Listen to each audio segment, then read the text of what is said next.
पहले ये समझ लो कि गुरु चंद्रमणि के साथ भारत के लोगों का एक बड़ा लगाव है। गुरु चंद्रमणि ने, आदरणीय गुरु चंद्रमणि जी द्वारा डॉक्टर बाबा साहब की उपस्थिति में ये धर्म ब्रह्मदेश से फिर भारत आया था। इसलिए इस नाम के साथ बड़ा आदर है, बड़ा सत्कार है, बड़ा सम्मान है और इस नाम को बहुत ही आदर के साथ, पूजा के साथ हम देखते हैं, क्योंकि बाबा साहब ने सोच समझकर और ब्रह्मदेश से ही हिनयानी बुद्ध धर्म को लाया था। तो गुरु चंद्रमणि और आज उनकी गुरुओं के सानिध्य में ये कल्याणकारी विद्या सीखने का अवसर मिला, मैं कर्तव्य हो गया।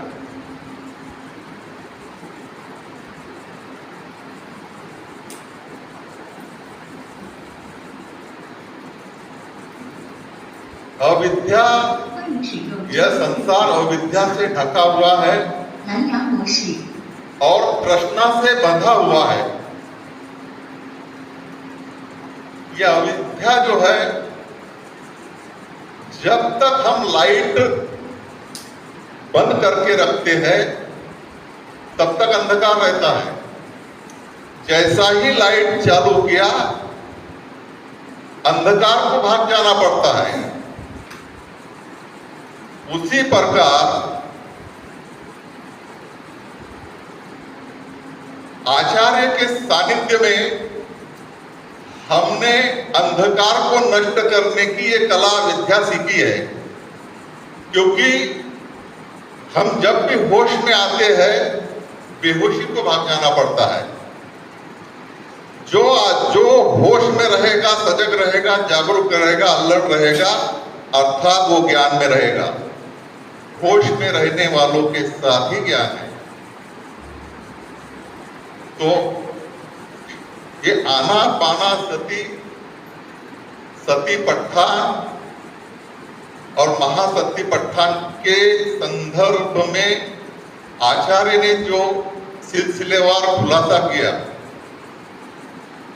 आना पाना से हमको होश में रहने के लिए क्षण प्रतिक्षण हर सांस के साथ वर्तमान में रहने का अभ्यास करवाया। और इससे बड़ी बात जो मैं पहले कभी नहीं जानता था, सती पट्ठान सूत्र की मेरे को पूरी जानकारी है, अभ्यास किया है, कंठस्थ है। एक बार भगवान कुरु प्रदेश में कुरु के निगम कम्मा धम्म में विहार कर रहे थे। उस समय भगवान ने भिक्षुओं को आमंत्रित करते हुए कहा था, भिक्षुओं, यह जो 4 स्मृति प्रस्थान है, ये तत्वों की शुद्धि, शोक और क्रंदन का विनाश, दुख और दोर्मनस्य का अवसान एवं सत्य का दर्शन एवं निर्वाण के साक्षात्कार के लिए अकेला मार्ग है। एक यानो अयं भिक्वे मक्को सत्तारंग विशुद्धिया, एक अकेला इतना विशुद्धि का मार्ग है, जिसको आचार्य महाथेरो गुरु चंद्रमणि जी द्वारा हर समय अपने उद्बोधन में, अपने मार्गदर्शन में बताया गया। 4 स्मृति प्रस्थान के साथ जो इर्यापथ है, इर्यापथ महासती पट्ठान सूत्र में इर्यापथ शब्द से एक पर्व समझाया गया है। बैठे बैठे ही साधना नहीं की जाती, साधना चलते फिरते, खड़े रहते अथवा लेटे लेटे भी साधना की जाती है। जो आनापाना सती के माध्यम से आचार्य ने हमें समझाया कि आना पाना, इसके साथ होश में रहने के साथ हर क्षण आना के साथ आना, जाना के साथ जाना का अभ्यास करते रहे तो जरा सा भी हम बेहोशी में नहीं रहे, होश में रहे।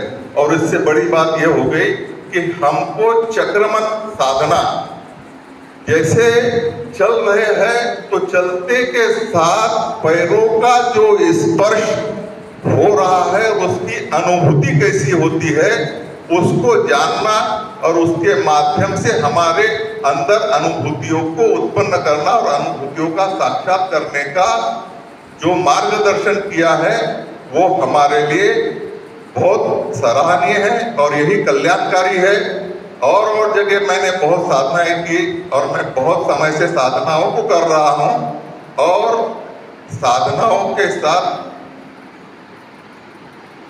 जो वेदनाएं होती है, वेदनाओं की मेरे को अच्छी जानकारी है। यहाँ पर मेरे शरीर पर इतनी दुखद वेदनाओं का अनुभव हुआ और उन दुखद वेदनाओं को समता भाव से देखते हुए उन वेदनाओं की निर्जरा की और पहले और जगह भी किया, परंतु ये भगवान बुद्ध की एकदम ओरिजिनल और शुद्ध रूप से बताई हुई बात है। बहुत लोग अपने इस शुद्ध रूप को अपने तरीके से और भी कुछ बात बढ़ा चढ़ाकर बोलते हैं जो शुद्ध को अशुद्ध करने का प्रयत्न करते हैं। ये आचार्य गुरु चंद्रमणि जी महाथेरो के मार्गदर्शन में जो हमने विद्या सीखी उससे हमारा जो कल्याण हुआ, इस कल्याण से ये जो जगह है और इस जगह को जिन लोगों ने खरीदा और यहाँ पर ये ध्यान केंद्र बनाया और ये संचालन कर रहे वो सब लोगों के प्रति मेरी मंगल कामना है। और आज हम यहाँ से सब विदा हो जाएंगे, बिछड़ जाएंगे, हमारे सब लोगों की दशा उस पक्षियों के जैसी है